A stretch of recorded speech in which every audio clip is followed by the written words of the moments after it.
Today, more compelling evidence about regional branch closures.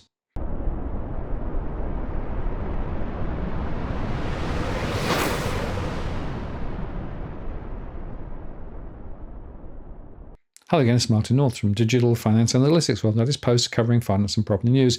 This is a continuation of our series of posts relating to the evidence provided to the hearings on Friday in Canberra surrounding bank branch closures and the broader issues that they raise. This is, of course, from Robbie Barwick and the Citizens Party, who made a very compelling case for a public bank. Thank you, gentlemen, and I do formally welcome representatives from the Australian Citizens Party, and I do want to also thank and recognise both of yours efforts in both following the inquiry at some cost to yourselves all around the country, and also just your involvement generally. It's been very, very useful, and we appreciate your interest. I understand that information on parliamentary privilege and the protection of witnesses giving evidence to Senate committees has been provided to you. For the Hansard record, could you please state your full names, the capacity in which you appear today? Robbie Barwick, Research Director, Australian Citizens Party. Glenn Isherwood, Executive Member, Citizens Party. Great, and you probably heard before, if you could keep any opening statement brief, that would be really great. And Mr Barwick, do you want to kick off? I cheated by submitting a very long one. This is the abbreviated version. Great. Thank you, Chair and Senators.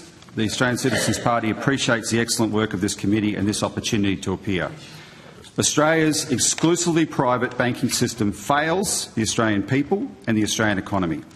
The system is dominated by the big four banks and Macquarie, which are too powerful, too concentrated and completely out of touch. They are making bigger profits than ever out of their customers, but they don't want to serve their customers. They are gaslighting Australians, claiming that when they are closing branches and removing ATMs, they are simply following our choices to bank online. But this inquiry has demonstrated they are closing profitable branches on which communities depend, severely disrupting and harming those communities. In truth, they are trying to force their customers into digital banking to boost the profits of the banks, not benefit the customers and communities. The only industry that can dictate to customers in this way is an oligopoly, a cartel. Everyone knows this is what we have. Last week in the Australian Financial Review, Alan Calder called it a bankocracy. As the 2004 Money Matters in the Bush inquiry declared, banking is an essential service. Therefore, it is up to Parliament and the government to ensure that Australia has a banking system that guarantees all Australians can access this essential service. Besides regulatory measures, the Australian Citizens Party urges this committee to recommend the Commonwealth Government re-establish a national people's bank, like the Commonwealth Bank before it was privatised, a government-owned bank to break the banking oligopoly and serve the community in ways the private banks won't and can't. In our view, there are various models, but the model for a public bank that would be most politically feasible, straightforward to establish and immediately effective is one that starts in post offices and expands as necessary. Only a people's bank will end the bankocracy and re-establish financial democracy. And we know a public post office people's bank will stop the big four banks in Australia from closing branches because it's happened before. In 2002, when Kiwi Bank started, their banks, which are owned by our big four banks, stopped closing branches for 7 years straight. They'd closed 1,300 branches in the 2 decades before that. There were no branch closures in New Zealand for 7 years straight after Kiwi Bank was established. That's why we support this solution to this inquiry. Thank you. Thank you, Mr Barwick. And I'll go to Senator Roberts first. Thank you both for appearing today. And I also acknowledge and thank you for your party's work in the electorate generally, in the community, and also especially on infrastructure and banking. I've read Craig Isherwood's The Australian Precedents for a Hamiltonian Credit System, an outstanding article. So perhaps you could tell us about answer my first question by saying, what is the history of success of public banking? Well, I think it's stellar, and we only just have to look at our own history in Australia. And we had an excellent government bank until 1996 for 84 years. We had over a century of public banking in general with very, very successful state banks as well. But if you look at, just take the Commonwealth Bank as the best example. It started in The old Commonwealth Bank. The old Commonwealth Bank. It started in 1912 as a postal bank, originally operating out of post offices. What it was able to achieve as just a government-owned bank operating throughout post offices was incredible. It provided banking services to the Indian Pacific Railway workers when they built the Transcontinental Railway line. In World War I, Prime Minister Billy Hughes needed to buy shipping in a hurry in London. He called up the Commonwealth Bank governor and the money was provided straight away, and that became the Commonwealth Shipping Line, which later became Australian National Line.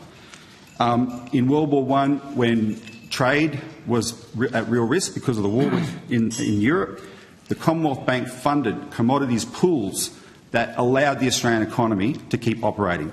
The Commonwealth Bank provided the brokering services that allowed the government to raise enormous amounts of money through war loans, and what would have costed millions of dollars, the Commonwealth Bank was able to provide those services for something like £700,000 at the time.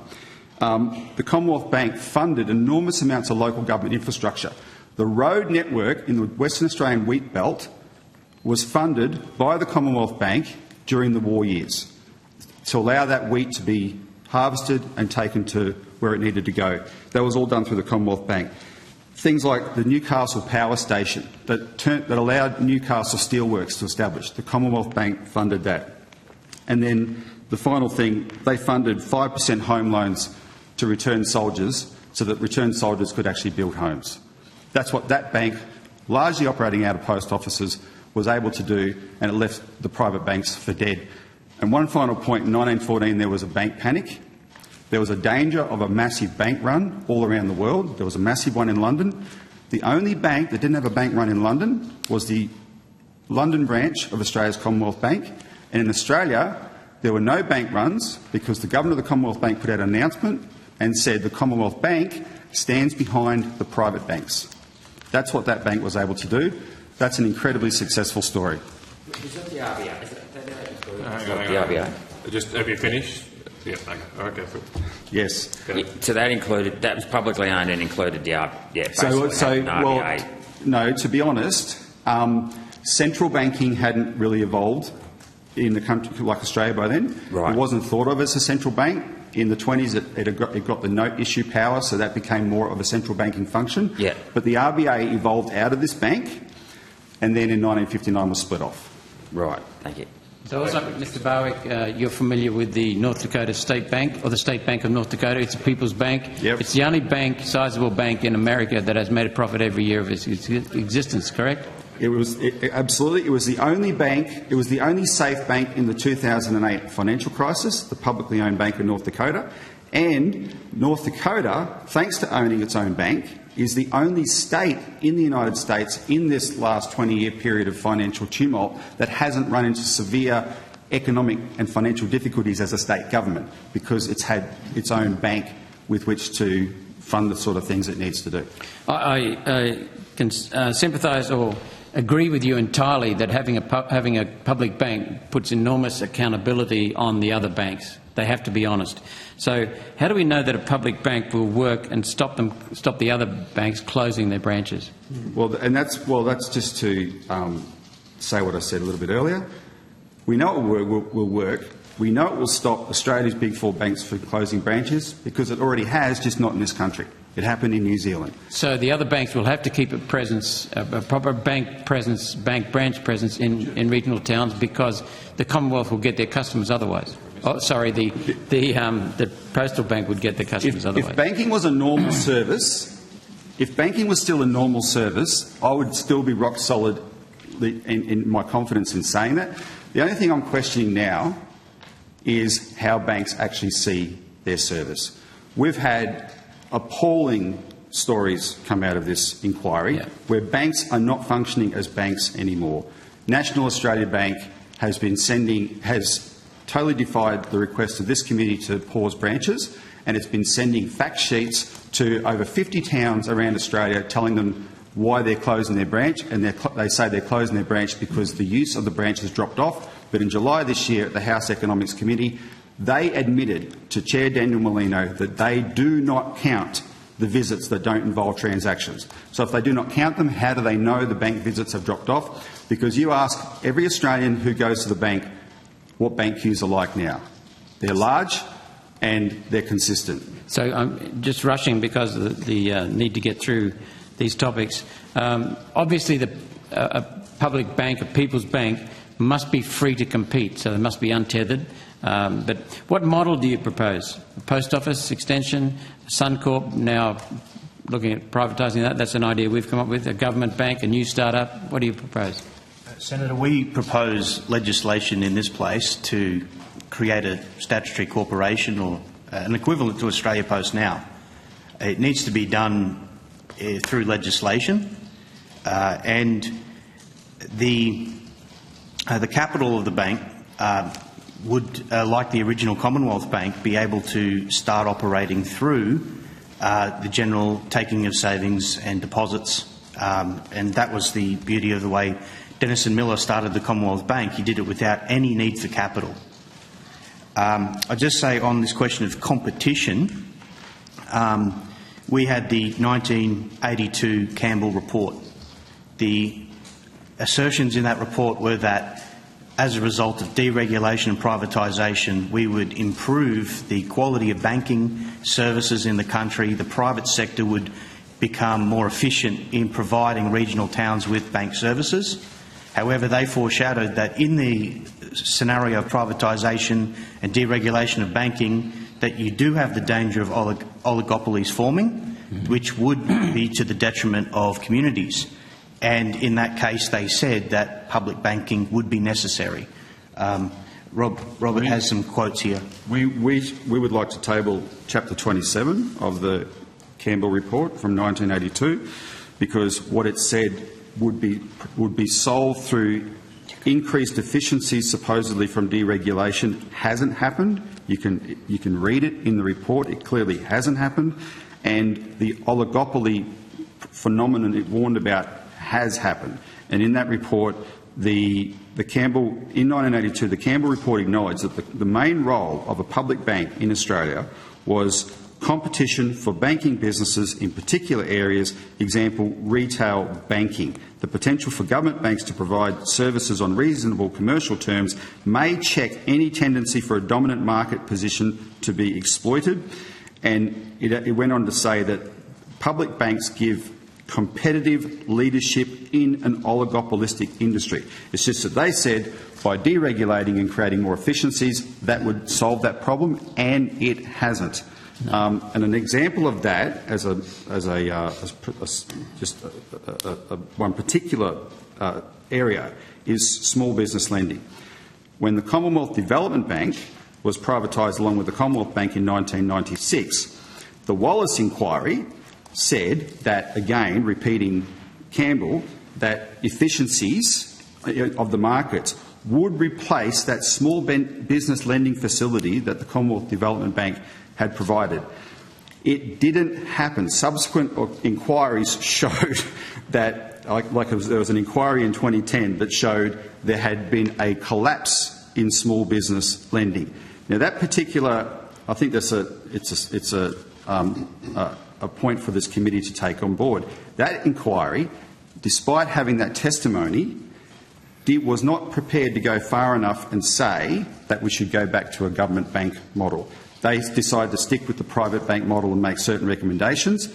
They didn't work. In 2017, Kate Carnell, the chairwoman of COSBOA, a small business organisation, she called for a government-backed bank for small business lending. In 2021, Guy Debelle, having done the Reserve Bank a study, pointed out that there had been no improvement in small business lending in Australia to essentially replace what the Commonwealth Development Bank had done from 1959 to 1996.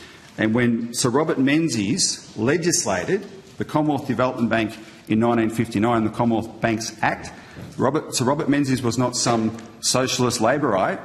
He was a blue blood Liberal. He emphasised that the importance of these public banks was the competition they provided for the private banks. But the people who have the ideology that runs the show today totally ignores that. Okay, last question the Chair's told me. Public banks have been enormously successful. Craig Isherwood's article, The Australian Precedents for Hamiltonian Credit System, is a wonderful article for people to read. I've read other books about the Commonwealth Bank. It was amazing. What's stopping it now, the old Commonwealth Bank? What's stopping a People's Bank now? And is it the fact that the banks, Big Four banks, currently hide behind regulations that are too complex, too intrusive, so that small businesses, other competitors, haven't got the legal horsepower to get into the regulations? I believe what's stopping it now is what caused it to be privatised in the first place. It's reflected in Chapter 27 of the Canberra report.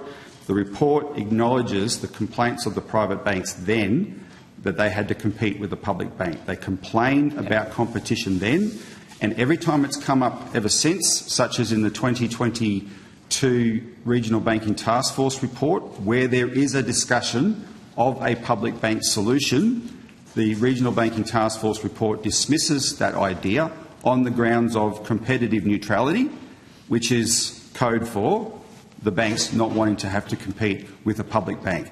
So my question to the committee, as a rhetorical question, given the behaviour of the banks, given what they've done to these towns, I think, given that they have dealt themselves out of the debate morally, should that concern be what decides the outcome of this issue? I don't think so. Thank you. To add to that, Senator, the Kiwi Bank example, there was a lot of resistance from the major parties in New Zealand to that bank being created, but it took the determination of one leader, Jim Anderton, to not take no for an answer. King O'Malley fought for the Commonwealth Bank for 30 years. He had to put together the torpedo brigade of Labor members, but it took ruthlessness because he is up against very powerful banking corporations. He was then, and we're up against that today. They will leverage their concentration of the market, which is 80% of all lending in Australia, to knock this down. So you do need a Jim Anderton, you do need a King O'Malley in this place to not take no for an answer, to take that determination forward. Thank you. Thanks, Senator Roberts. Senator Sterle. Thanks, Chair. And I know we've got an eye on the clock, but in your opening statement, Mr. Barwick, you talked about Kiwi Bank, and for 7 years the majors didn't close. 7 years up to now. I'm sorry, I don't know how long Kiwi Bank's been going. So Kiwi Bank started operating in 2002. All right. Okay. There were no bank closures until 2009. Okay, you've been, sorry, I'm not going to, but I am going to rush you because I did others. Okay, but now it's open slather again. They've gone off again. Is that right? Only because, and this is just a political lesson that you have to be mindful of. Ironically, it was Kiwi Bank that started the closures again, and that just reflects the fact that this was a bank that was achieved by the will of one man. I got all that. So when successive governments in New Zealand, or subsequent governments in New Zealand that weren't as supportive of the bank, put limits, restrictions on it, didn't allow it to grow. I mean, they've limited its growth, right?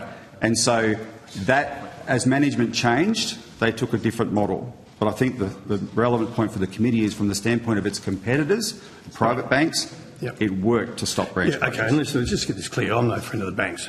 You've heard that, all right? But I'm not quite sold on the public bank yet. And the reason I say that, have you done any research, and you can take it on notice if you want, as to what this would cost? And are there any councils that have passed motions saying we want our own bank? Maybe you could explore that a little bit. We have 21 councils around Australia so far that have passed motions supporting this.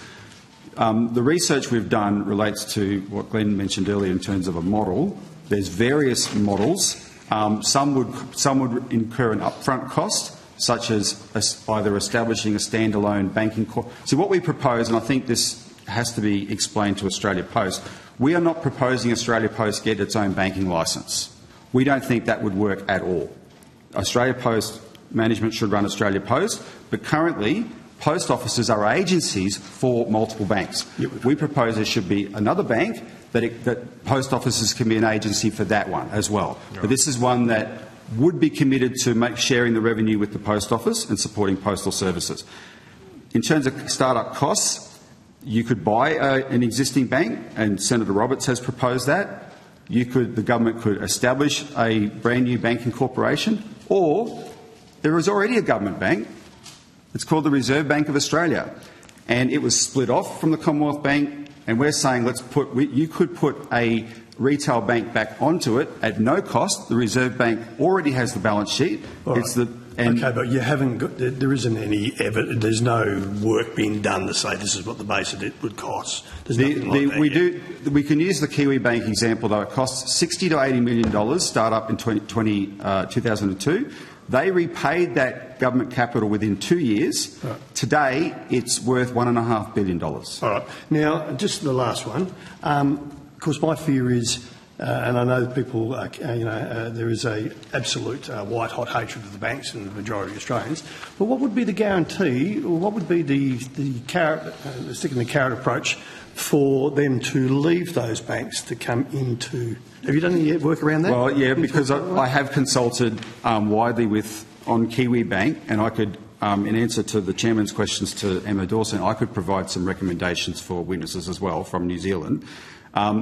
When they did their business model over there, they were the people who were involved in setting up the bank told me they were a bit daunted because their business model required something like 2 customers to sign up per week per branch. And they thought, well, would that happen? As it happened, that concern was unfounded. They were swamped with customers. They very quickly raced to 700,000, 800,000 customers because there is that anger out there, Senator. And if you take an example that's come out of this inquiry, Commonwealth Bank has said that it's prepared to modify its behaviour and to meet the demand out there, but in a conditional way. They've said, we'll be here for 3 years as the branch bank. We'll put a 3-year moratorium on branch closures. Prove to us you want a bank or else we're going to leave. And I don't think that's good enough to actually persuade customers to come over. I think if Commonwealth Bank's putting the cart before the horse, they should commit to the communities, then the communities would commit to them. Thank you, Senator Sterle. Now, look, we are running out of time, but again, I thank you, gentlemen, for all your efforts and a lot of good evidence this morning. I just had one question.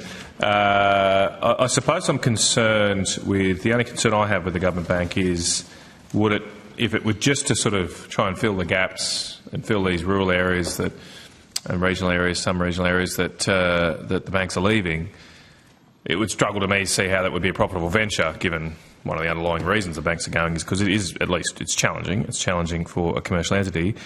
How do you envisage this bank working? I mean, it would presumably try and then get customers in metro areas as well, because otherwise it would struggle to be viable. If it's going to operate as with Australia Post as its agency, there's no reason why it wouldn't operate in every Australia Post in the country. I think the government should commit to a full public bank and really provide competition for the Big Four. When you're out of the room, I quoted Sir Robert Menzies in 1959 emphasising when he split off the Reserve Bank, the Commonwealth Bank and the Commonwealth Development Bank, that the essence of it was competition for the private banks. Right. And we lost that in 1996. And unless we get that back, you can regulate to improve the bank's behaviour, but they have the most highly paid lawyers in the world, and they will take those definitions and turn them into something that benefits them. Only competitive pressure really cuts through, and you want it nationwide. And can I just ask about the Kiwi Bank situation? Are they across New Zealand, and have they targeted? It hasn't just been tried to target the rural areas in some sense? Absolutely. They're across New Zealand because, like the Kiwis, I think, saw the light earlier. They privatised all their public banks just like we did in the 80s and 90s. And the gentleman that Glenn referred to who founded Kiwi Bank, Jim Anderton, he led the fight back against that and succeeded, thanks to their electoral system largely, in 2002. And so the public appetite was for a proper public bank, not just a gap filler. Because if you limit it that way, then, it'll be a smaller operation. But can I say, the beauty of government is you can create a bank that does run at a loss for a while so that credit starts flowing back into those regional communities. And as I've said in my extended opening statement, because right now the Reserve Bank is in the red $20 billion or so, simply to prop up what are the most profitable banks in the world, Australia's Big Four. So why is not anyone questioning that? The government could actually take that kind of burden on to provide credit back into regional communities, and in doing so, create opportunities for more profit for the communities for banking. You will see a rush of the private banks back into those communities. They would never take that lead. A government bank can take that lead. Okay. Yep. Okay. If I may, Yes. I would like to just answer Senator Sterl's question from earlier about projections of how many people would change to this new bank from their existing banks. In this inquiry so far, we've heard from the Big Four, and they say that about 90% of customers won't change even when their bank branch in their local town is gone. It's a logistical nightmare. I'd suggest that the number of customers of a new public bank is directly proportional to how badly treated they are by the private banks. Thank you very much. Thanks again to both of you for all your efforts through our inquiry. It's been very helpful, and enjoy the rest of your day. I'm not sure. So there you have it. Compelling evidence. Definitely worth considering. Next time, we'll hear from Dale Webster, the journalist who, of course, was one of the prime movers, alongside myself, in getting this inquiry up in the first place. I'm Martin North from Digital Finance Analytics. Many thanks for watching, and I'll see you again next time.